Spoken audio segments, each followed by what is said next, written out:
Good evening and welcome to the Mitchell Sentinel podcast. We're getting it out a little late this week. We've had a bunch of stuff to do and we're finally getting to it. This podcast today is going to be, short on history and long on BS. Dad's going to read a bunch of his poems and talk about it. So, what do you got, Dad? Well, I thought not much maybe the poems, but how I got the idea and the insight to write said poem. And first, I'd like to start off with the Storyteller's Creed. This came to me some years ago, and I think it really tells the story. Is this original? This is original. I didn't write it, but okay. But you know, Who wrote it? It don't say. Anonymous. Yeah, so that's Dan Anonymous Cannon wrote it. Yeah. There you go. I believe the imagination is stronger than knowledge. The myth is more potent than history. The hope is always triumphs over experience. That laughter is only cure for grief. And I believe that love is stronger than death. Now that's the Storyteller's Creed. Gotcha. Pretty deep for me, but you know, many years ago, we had quite a few local youth overseas and doing their military duties and stuff. So I boxed this up for them, and I can't remember the ones I sent it to, but Which war was this for? I don't know whether it was Iraq. It wasn't Vietnam because Afghanistan. Afghanistan, Iraq, Desert Storm, stuff like early that. 2000s. Yeah. So if somebody's out there and remember getting one of these, let me know. It says, this is what we call an instant Oregon kit in a jar. It doctors the blues. We are missing you and your homeland from afar. The aroma is of juniper with berries, the leaf of the sage so blue. We've added the rattles of a snake and a hank of horsehair too. The quills of a porcupine, all spiny and sharp, a feather of a mountain quail. Things to remind you of discoveries as you pass down life's trail. There is a flake of obsidian, which is nature's very own glass. This is to reflect and mirror the memory of your youth long past. So don't get melancholy when you gaze upon this jar. That's not what it's supposed to do. It's just a reminder. Folks in the homeland will be thinking of you. Very good. Yeah, that was pretty serious back in the deal. But then I followed it up a little bit later with with a poem. It's a prayer, actually, for our boys and girls who serve. It said, we pray for your safety. We pray for your soul. We pray that you come back and with us grow old. We know that you are prepared for the job you have to do. It consoles us to know what you are doing is right and God walks with you. On these long, dark nights and windy days, don't ever feel alone because you have support, love, and prayers from the people you are protecting back home. P.S. Do not get discouraged by some of the folks back home as they question why you have to fight. It's quite ironic. You do it to protect that very right. Amen. I thought that was pretty apropos because sometimes those people.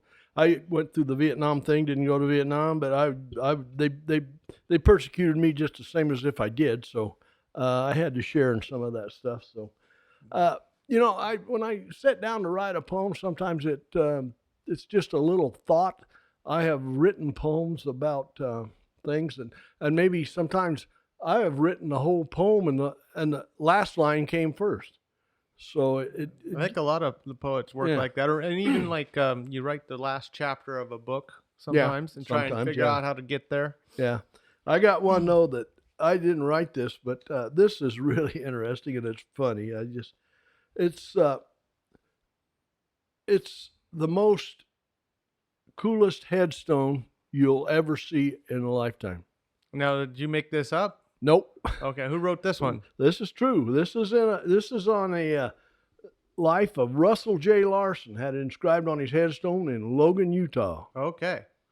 He died not knowing that one day he would someday win the coolest headstone contest. Well, and also you probably never expected to be on a podcast either. No, probably not. It says 5 rules for men to follow for a happy life. Number 1, it's important to have a woman who helps at home, cooks from time to time, cleans up, and has a job. Number 2, it's important to have a woman who can make you laugh. Number 3, it's important to have a woman that you can trust and doesn't lie to you. Number 4, it's important to have a woman who is good in bed and likes to be with you. Number 5, it's very, very important that these 4 women do not know each other, and you could end up dead like me if they do. Was that in Utah, wasn't it? Utah, yeah, where you can do that kind of stuff or something. I think you used to could. used to could or would. I don't think you can anymore. Yeah. I wrote this one for a birthday for a 70-year-old. Whose birthday was it? I think this one was probably for Bunk Newberg, but you can do this. I poke fun at people a little bit and everything, and make them kind of laugh at themselves and laugh along with them sometimes. You can say about anything to a 70-year-old as long as you say it loudly. They act like they don't understand or hear, and they do it proudly. There are perks of living 70. Let me enlighten you on a few. You can get away with more, and surely nobody depends on you. You plan short-term goals so you have time to get them done. But the most important goal for a 70-year-old is to make it to 71. Gosh, you wrote that when you were a little bit younger. Yeah, I'm a little bit over now. You're older than 70, that's for sure. Yeah. You know, and sometimes you hear these stories, and you say, "Man, there's this story," and I gotta set this to rhyme because it, and it's sometimes hard to write. But this is a story about a cat. Now, I've written 2 cats poems, one about Milo and one about Deacon. Now, Deacon being a Mauser, a good Mauser over in Spray area. So I not only cover this area, I get into Spray once in a while. You get on the other side of the river a little bit. Yeah, okay. Now, here's this poem. A blood-curdling scream was heard on High Street, even before the roosters gave their morning address. It didn't take a genius to know this cat was either getting bread or was in dire distress. Now, Gene loves his cat, Milo, and his beck and call he rushed. He discovered 4 raccoons had attacked Milo, and he was about to be stretched and crushed. 2 of these raccoons each had a front leg, and they were about to wishbone him.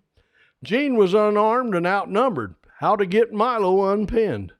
Drastic measures had to be taken, so Gene starts grabbing raccoon tails and flinging them on the go.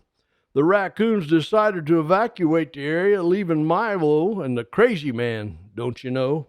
Now, Gene has time to reflect and realizes it was a reaction and not a very good plan.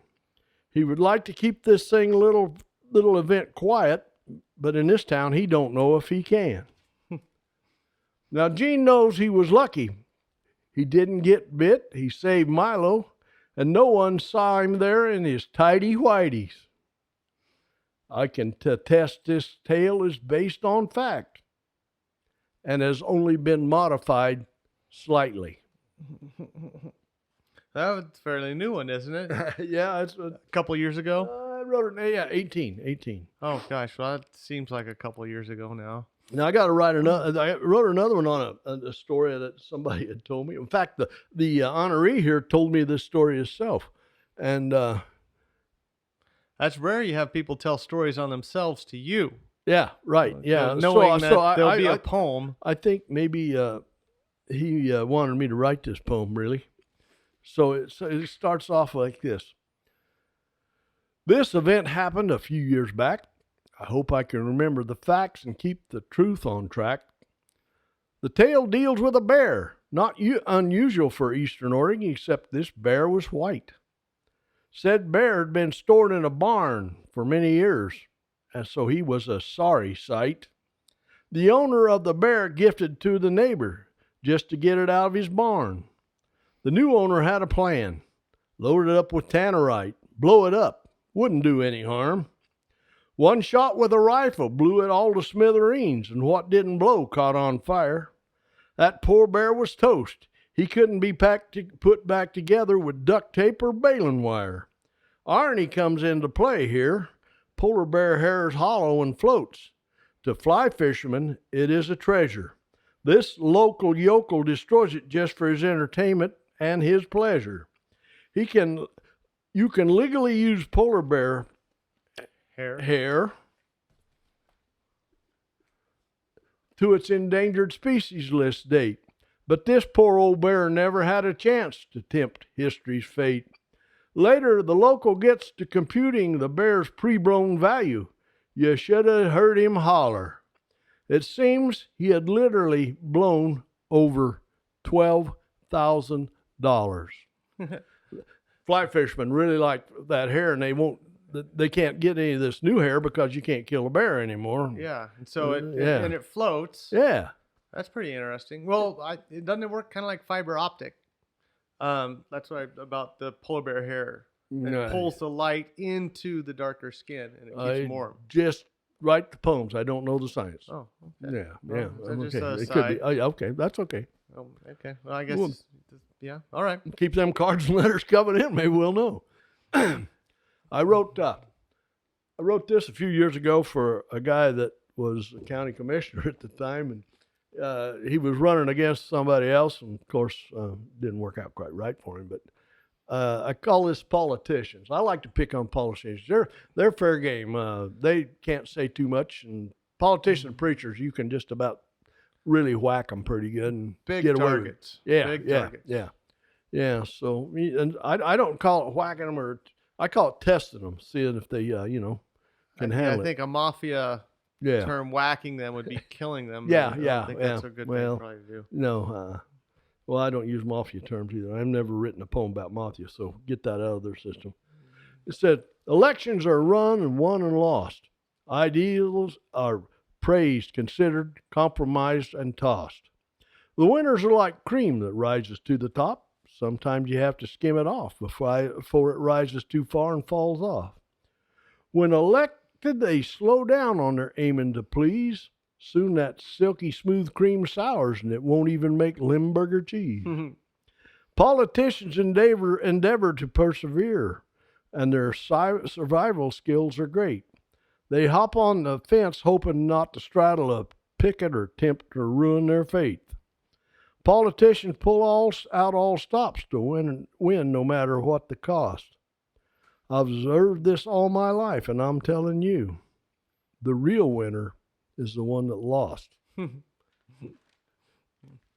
Yeah, especially in times like these, politicians. Well, anyways, that's all we need to say about that. Well, sometimes I live in a grass house and a grass house, a glass house. Okay. I don't enunciate too well. Well, I thought it was a straw house. The three little pigs lived in. I'm going to get into why I do not enunciate too well, because this little poem here tells about my little accident with the chainsaw. Oh, well, that makes sense. I thought it was your South Wheeler County dialect. Well, it could be. Oh. Excuse me. Could be. Yep. Careful. Okay. A friend of mine wrote this poem about me after I had my little chainsaw wreck. I run into a fence with my chainsaw, and it bounced back and took out some teeth and part of my face. And dang near gave you a cleft chin. Yeah, I thought I looked like Kirk Douglas, but he wouldn't leave the dimple in there, so that didn't work. It says, you might be a redneck if your chainsaw is as important to you in your life as your wife. You might be a redneck if your chainsaw scar was entertainment at your granddaughter's birthday party. Just saying. You might be a redneck on your son's wedding day that you and your chainsaw went to clear the road. Remember when that happened? Was that on Mark's wedding day? No, on yours. I don't remember. Down at the rental when the limb blew out of the tree. I didn't remember that. Yeah, well, yeah, you were kind of in a maze anyway. I Yeah. guess. Okay. Jess Foxer said you might be a redneck if the Halloween pumpkin on your front porch has more teeth in it than you do. Good Lord. What if Fox already knew you took all your teeth out with a chainsaw? The chainsaw removed your front teeth, and now you wear them as a necklace, so you still might be a redneck. You must truly be a redneck, Dan Cannon. And that's just finer than frog hair. She wrote this one for me. Who wrote that? Penny Jennings. Okay, and probably a little bit of something. A tip of the hat has to go to Jeff Foxworthy too for that. Well, yeah, Jeff. Don't get thank you. I don't want him to. No, come back on us. Yeah, copyright infringement on his jokes. Up in Dayville at one time, they had a few years back. They had some pretty good beer drinkers. Now this is going to be a guest poet wrote this one. Cassie Hobby. She's since now passed on, but she wrote quite a bit of stuff, and I lucked out when she passed on. The family knew that I was interested in her poetry, and she and I had worked a few gigs together. We once went to Prineville, and when they opened up the new RV trailer place over at the park by the fairgrounds, and it rained that day and everything, and so we did. It was kind of a wet deal, but we entertained them. And after we all got done, I says, I don't know what. I didn't want to make her too nervous because she's already pretty nervous. I said, I don't know if you know this, but you're going to get $100 for doing this. And she was just elated that we got paid for doing this.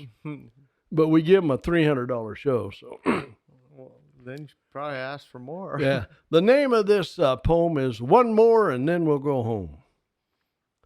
All the Dayville guys were gathered at the spot for the day. They weren't even arguing about whose turn it was to pay. Then old Sam rode up on his big old roan. One of the guys said, let's have one more, then we'll all go home. They had been at their best party all afternoon, and it was time to go home pretty soon. Dan got out his old red pickup, and he reached down and polished a little chrome. Okay, fellas, let's just have one more, and then we'll all go home. They are a happy group of guys with grins in their faces. They just like to drink that old beer no matter where the place is. Colin drives up with his dogs in the back. They weren't bad to roam. He said, come on, fellas, let's have one more and then we'll go home. These Dayville guys are a beer-drinking bunch. Most of the time, they do take time out for lunch. Ron gets out of his pickup and rubs his back with a groan. We'll just have time for one more and then we'll go home. The Dayville beer bashes aren't a planned affair at all. They happen all year long, spring, summer, winter, and fall. Gib hollers at Keith, you're wanted on the phone. Gib says, okay, let's just have one more and then we'll go home. These fellers are all friends. Many of them grew up together, I hear. They just like to laugh and talk and drink that old beer. So bottoms up, fellas, and watch out where you roam. Or watch out for the foam. Let's have one more, then we'll all go home. That was a pretty cool poem. That's pretty standard in Dayville there for a while, especially around the 4th of July. And she listed all their first names, so you can just about know that it was the history of Dayville right there. Basically. Yeah. Tiger Town, which you're a partner of and everything, this truly happened. And at the time, I wasn't planning nothing. I wasn't planning no poem out of it or anyway. So it says, The Brew Pub, the name of it. Tiger Town is fastly becoming famous for the wings. They are smoked, fried, seasoned, sauced with all sorts of things. Now, Mike Osborne ordered hot wings through yours truly, so atomic wings he got. He got 2 down before his eyes started to water and his nose started to snot. His breath was coming in short bursts, if it was coming at all. Mike had 8 left, and he rolled down the window and let them fall. Water, Mark stayed hydrated all day long. The more he drank, the hotter he got, and he was glad he only ate 2 and the others were gone. Now, Mike's reputation wasn't damaged that much, though he is referred as a kind of a wussy clod. He just wants to change the name of Tiger Wings from the menu from Atomic Wings to Oh My God. Oh, they are hot. I've had them. Oh, yeah. I've seen people walk out there and they were pretty bad. A few years back, before this COVID thing hit, the big thing was the plastic grocery bags. Oh, yeah. Oh, yeah. You had to get rid of those. I had to get rid of them. It's bad, bad, bad, bad. They're just destroying this planet. Well, I got but out. If you burn them, they don't bother anything. They don't end up in the ocean, right? Well, no, but they, I've got one out in front of my business down there, and I call it a redneck windsock. Oh, yeah. Yeah, and if you leave them up about 2.5 months, they do flake out a little bit and just blow away. I don't know where they go, but I guess they just blow away, but they're not supposed to decompose, so they go somewhere. They're hiding, I guess. Keep getting smaller and smaller and smaller. The name of this poem is called Bag It. Back in the day, you packed your groceries out in a cotton tote. Sugar and flour came packed in these. They could be secured to your saddle or your wagon with a rope. With tech savvy came paper. Sugar and flour are now packed in non-recycled paper sacks. Merchandise also was packed out in paper, most ripped, tore, busted, and not to be recycled or taken back. About the time everybody settled down, some do-gooders said we're using way too many of these, and if we don't find something else, we'll be using up all our paper trees. Tech savvy to the rescue once again. Derived from oil, a material called plastic, thinner, stronger, and more flexible also. The supply was endless, and the demand was too. All colors, some clear, so the product would show through. Then the do-getters' kids said, these are environmental hazard, and they won't chemically break down. They will destroy our planet, and soon we will not be around. Now, if the tech-savvy folks don't come up with something, our whole economy and ecology is going to shift. Because if we wish to purchase anything, anywhere, we're going to use up a lot more fuel, making a lot more trips. I'd prefer the paper bags. You can get a lot more uses out of them. I think so, too. But I don't like the way they put the handle. I wish they'd double glue the handles, because about the time you get out of the store with them, you put a little stress on that handle.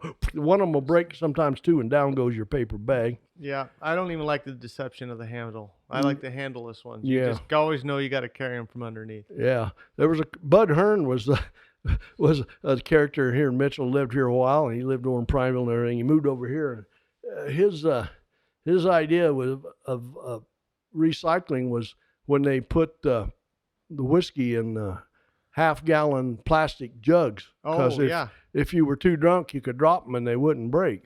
Well, they make a hell of a good water bottle when it's hot, too. Yeah. Well, he put it to a test at milepost 40 one day. Yeah? Old Bud, he was driving, of course, he's driving his wife's car.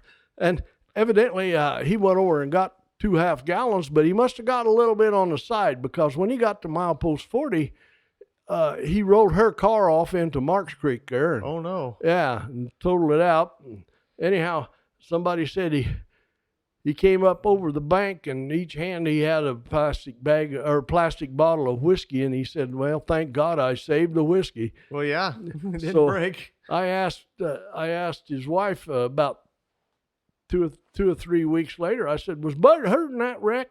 She said, not yet. Not yet. So he was still in peril. I remember going with Grandpa Cannon over to town and pick up that Potter's Crown. He liked to drink that Canadian whiskey. It was always in a big plastic jug. Yeah. We'd get a case of that, and him and Aunt June would sit down there and play cards and have a little drink every evening. Yeah. Well, sometimes they had a little more than that, but well, that's okay. He handled it. I remember the time when you were coming back from town, unpacking groceries in there, and they ate the dog chews thinking it was jerky. Yeah. And so I left the whole bag there. I didn't have the heart to tell them it wasn't, so they ate the whole bag. They're like, gosh, this is pretty good jerky. Yeah. Yeah, man, I hate to take I hate to take advantage of them old people like that. But Potter's Crown and dog hey, treats. maybe there's another poem I didn't write, huh? Well, I can do it now. yeah, you'd be less trouble. About the time you think you've heard all the sad tales, I have one sadder. This tale unfolds to tell of a young man in a hurry to relieve his bladder. He exited his truck hastily, failing to set the e-brake or turning off the ignition. With his luck, he should have known better. He should have had a premonition. Well, the truck started to roll backwards halfway through his task, with only one hand to hold the truck back with. Lame. You don't even have to ask. He pushed himself away before he fell, everything cleared except his hand. The tire targeted his hand. He heard the snap and the crunch, and the pain was hard to stand. He collected himself as he looked at the flesh-colored, soon-to-be black bowling ball that was attached to his wrist. The only thing that was really humiliating him now was he was double pissed. His mangled hand was bleeding bad and crushed, and bones were sticking out. Pickup parts and fuel tanks and tools and other various parts were spread all about. He deducted if help was going to come, it would have to come from himself. So he loaded himself into what was left of his bedless pickup and one-handedly drove for help. He made it all the way home and all the way to the hospital, wondering why he wasn't killed. He still asks why, after numerous surgeries and a major hand rebuild. He has to relive this experience every winter when his hand starts to throb and ache. He questions his intelligence and decisions that at the time he had to take. I think that was a stick shift too, wasn't it? Yeah, I think so. Yeah, that had to be a pretty hard deal. Yeah. Yeah. My goodness.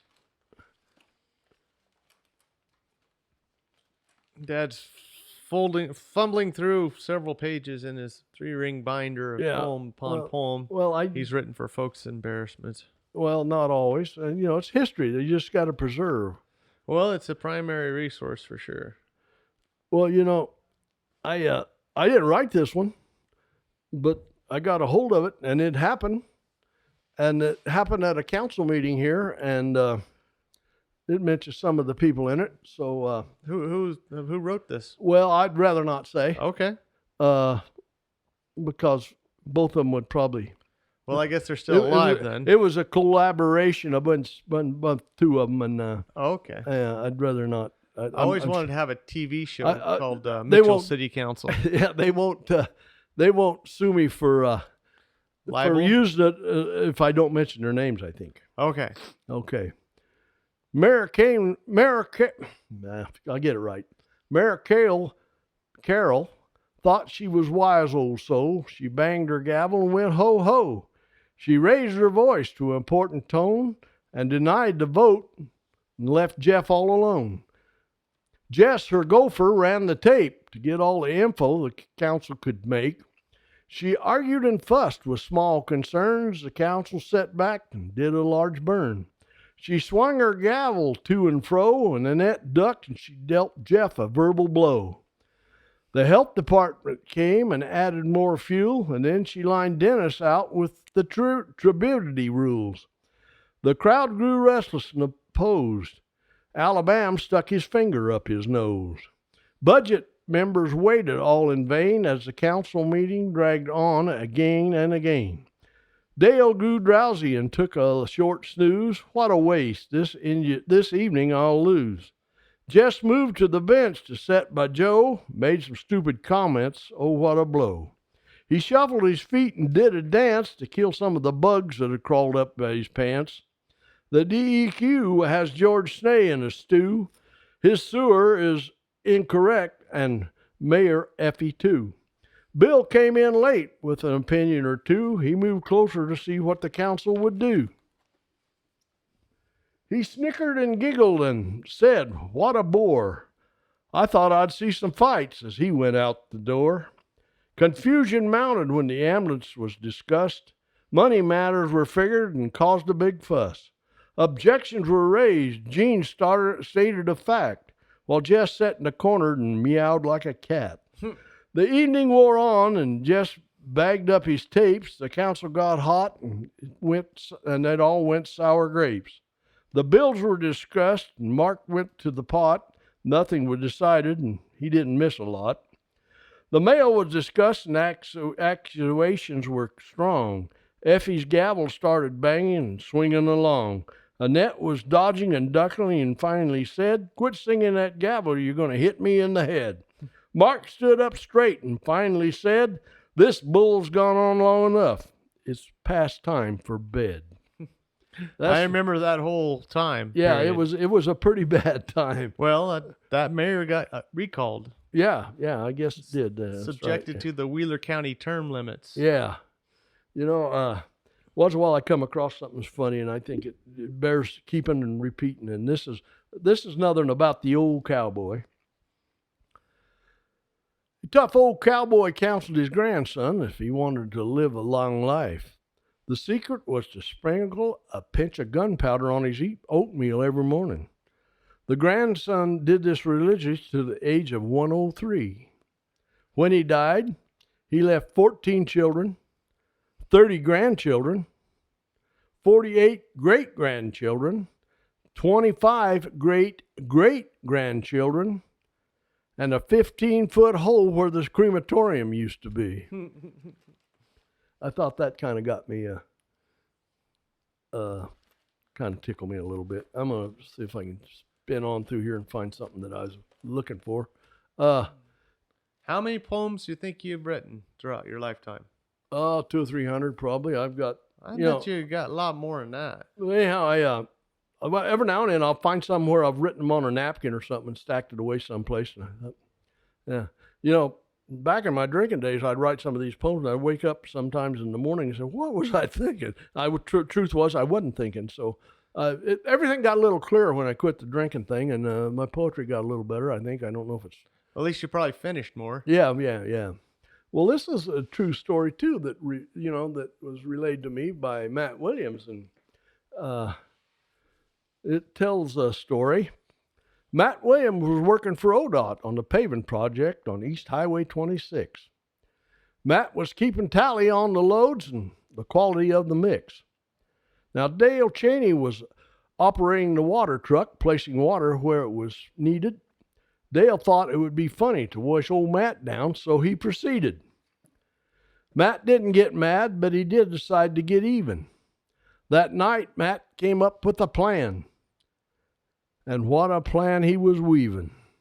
The next morning, Matt was to work early, and he brought a guest. He was a rattlesnake, frozen in a coiled position. Old Dale was about to get a heart test. Matt placed the snake in the middle of the seat of the water truck. Then he got back to watch old Dale's cursed luck. Matt didn't have to wait long. The first thing out of the truck was Dale's head. The rest of his body would not follow. His feet hung on the levers. In a minute, he surely would be dead. He thrashed and he jerked and finally freed himself, and then he fell. Matt was also thrashing and jerking because he was laughing so hard, and he could tell old Dale and he were now even. This he could tell. That would scare the bejeebers out of me, man. I'd die right there before I even got out the seat. I don't like snakes. This poem I wrote, I just started writing one day, and I'd seen this picture of an old cowboy, and I thought, I looked at his face and everything, and I said, there was age in his face and years in his eyes. Life had not been kind to this man, you could just surmise.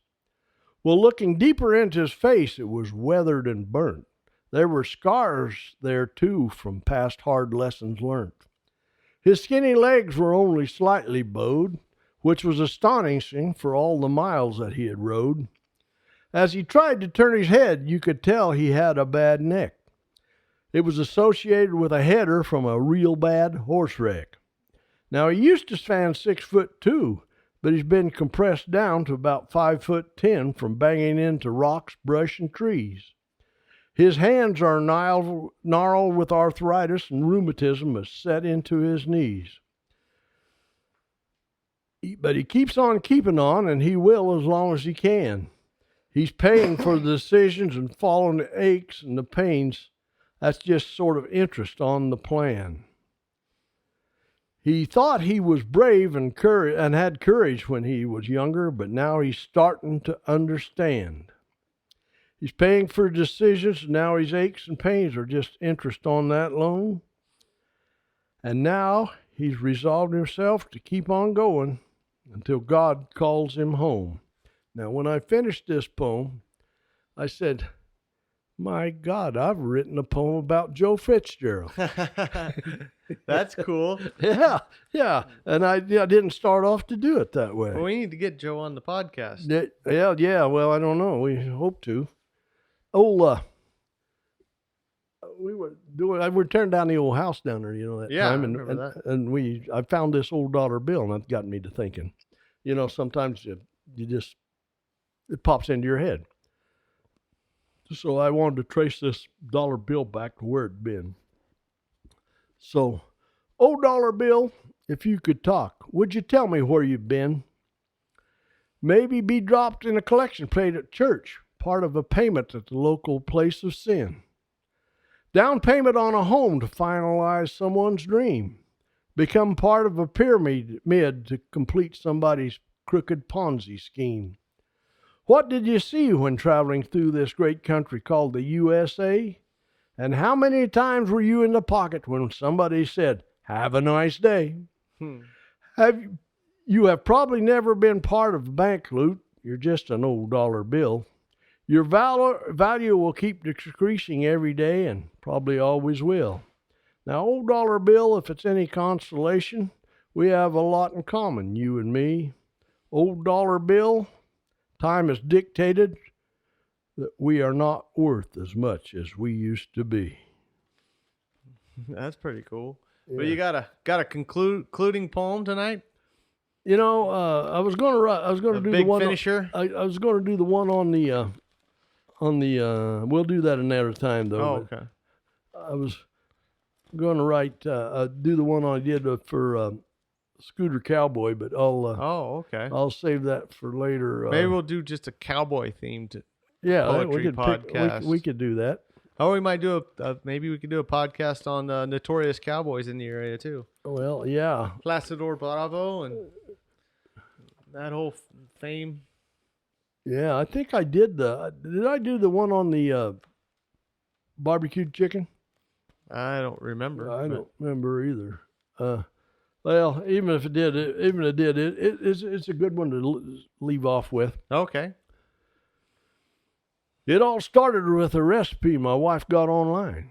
I read it through. It was simple enough. Should work out just fine. One whole chicken was easy to come by. Insert a can of beer as if it was a suppository. Got that on the first try. Applied chicken rub outside the chicken, patted on gently. Why, I don't know, the bird is dead. I again picked up the recipe, checking that it makes sure I was doing everything that it said. Cover the bird with a tin of tinfoil. I got to thinking now, what's going to happen when that beer starts to boil? It said to cook the bird according to its size. I would have to cook it for 90 minutes and check it. That's what I surmise. That timetable did not work out all that well. 45 minutes into the cook, the lid on the barbecue blew up and the chicken blew all to hell. The chicken exited the grill and was dripping off the chairs, the table, umbrella, in fact, all over the place. How did this happen? I will forever be in griller's disgrace. I reread the recipe, and not once was it mentioned, open the beer first. From now on, I'm just going to use that beer to quench my thirst. I have this morbid fear I will be branded as a world terrorist, not as a suicide bomber, a dirty bomber, a remote bomber. They're going to put me on the chicken bomber list. That's pretty good. Well, folks, if you like what we do, or even if you don't, you send us a letter to the Mitchell Sentinel Podcast in care of Cannon's Tire Center, P.O. Box 7, Mitchell, Oregon 97750. We haven't gotten any letters yet, but we hope you will. Yep. But anyways, that does it for us tonight. Hope you're all doing well out there. May the good Lord take a liking to you.